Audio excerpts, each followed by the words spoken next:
आरिक पिया मुर्शिद पिया, आरिक पिया मुर्शिद पिया। फिर तुम खुद देखना। असल में मसला पता है क्या है, हमने अपने ज़ाहिरी जिस्म को तो देखा है, इस जिस्म को जो कायम रखने वाली कुव्वत है ना, हमने उनको नहीं देखा, इसलिए मुझसे काफिल है। हम समझते हैं हमारा जिस्म ज़ाहिरी यही सब कुछ है, जबकि इसके अंदर 5 तय हैं कि जिसने इस ज़ाहिरी जिस्म को बरकरार रखा हुआ है, इस ज़ाहिरी जिस्म को बरकरार रखा हुआ है। सबसे पहली तह क्या है? हमारे जिस्म के अंदर वो है कीमियावी जिस्म, यानी कि केमिकल्स के रिएक्शन, केमिकल के एक्शन। हमारे जिस्म के अंदर केमिकल बनते हैं तो हमारा जिस्म बनता है ना, हमारे जिस्म के आज़ा बनेंगे ना। केमिकल में डिसबैलेंसिंग होगी तो हमारे अंदर बीमारियां पैदा होंगी, और केमिकल एक बैलेंस में रहेगा, हम बिल्कुल फिटफाट नॉर्मल सेहतमंद तंदुरुस्त रहेंगे। किसी का सेरोटोनिन अगर कम हो जाएगा, किसी का डोपामाइन कम हो जाएगा, किसी का एंड्रोफाइन कम हो जाएगा,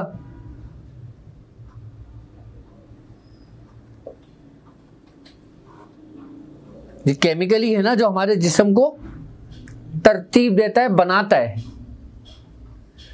अगर कोई खड्डा हो जाता है, कोई जख्म हो जाता है, हम क्या समझते हैं कि हम जो दवाएं लगा रहे हैं वो भर रहा होता है, वो तो दिल की तसल्ली के लिए होता है।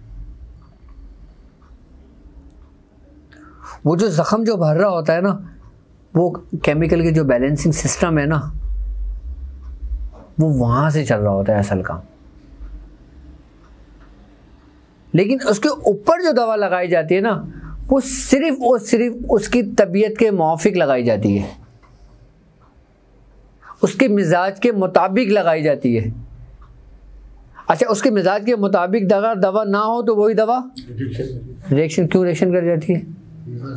मिजाज नहीं मिल रहा उसका। तो इसका मतलब है असल काम क्या कर रहा है?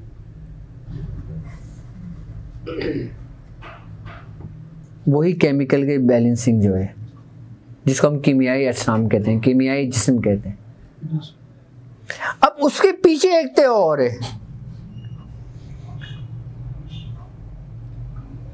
कि जो पूरे जिस्म को नए सिरे से बनाती है, वो क्या है? न्यूरॉन्स।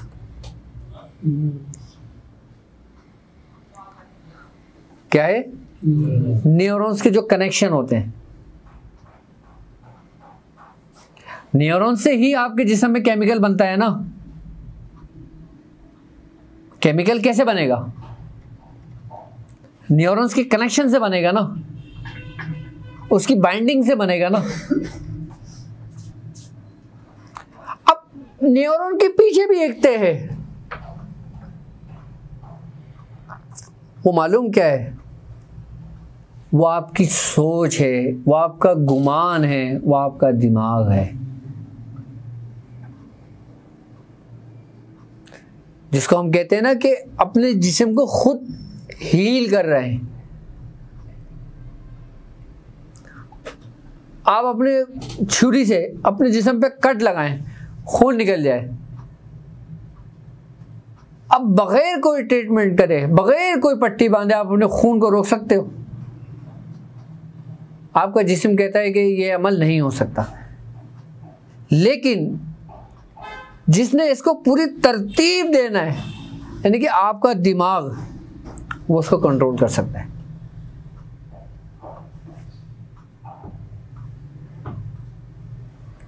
कैसे?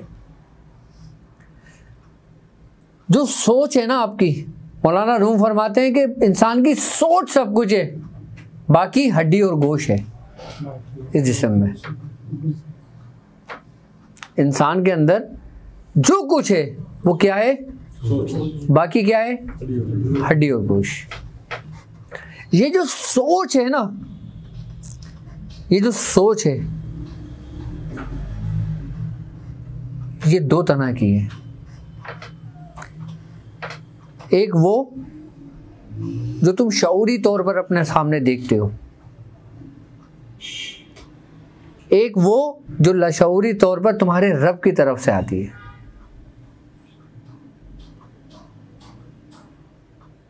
शऊरी तौर पे तो जो हम देखते हैं हम उसको एक्सेप्ट करते हैं, हम उसको गुमान कर रहे होते हैं, उसको सोच रहे होते हैं। वो काजिब भी हो सकती है, वो सादिक भी हो सकती है, वो ज़ंदीक भी हो सकती है, वो सादिक भी हो सकती है, वो झूठी भी हो सकती है, वो सच्ची भी हो सकती है, वो गलत भी हो सकती है, वो सही भी हो सकती है। लेकिन जो लाशऊर में से आ रही है, अच्छा, लाशऊरी का ताल्लुक किससे है?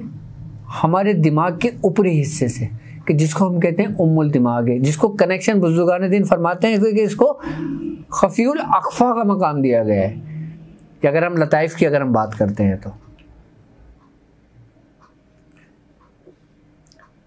अब इंसान जैसा गुमान रखता है, जैसा सोचता है, कोई भी अमल करते वक्त इंसान के दिमाग के अंदर जो ख्यालात रहते हैं, जो वसवसे रहते हैं, जो गुमान रहता है, उसकी रूहानियत जब हाजिर होती है ना, वो बिल्कुल उसी के बरस होती है। यानी कि आपकी रूहानियत को तख्लीक करने वाला कौन है?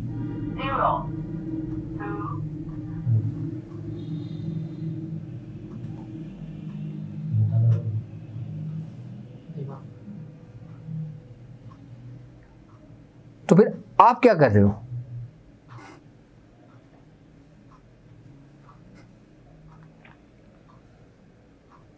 भाई क्रिएटिव तो अल्लाह की जात है ना, तो फिर आप यहां क्या कर रहे हो?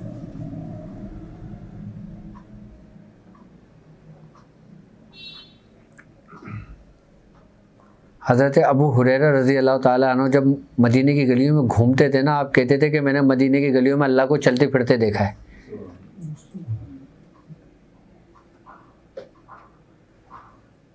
आपने फरमाया ना कि मैंने हुजूर से उस इल्म को सीखा है कि अगर मैं लोगों के अंदर वो जाहिर कर दूं तो लोग सर कलम कर दें।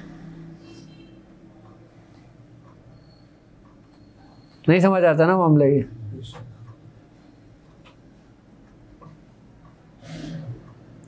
लेकिन हर बंदा अपनी बिसात, अपनी अकल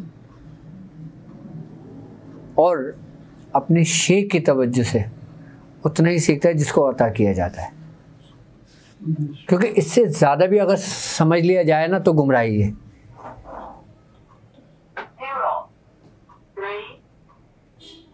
ज़ाहिरी एतबार से, क्योंकि अगर हम ज़ाहिरी एतबार से शरीयत की हुदूदों को क्रॉस करेंगे तो हम पर सज़ा और जज़ा है।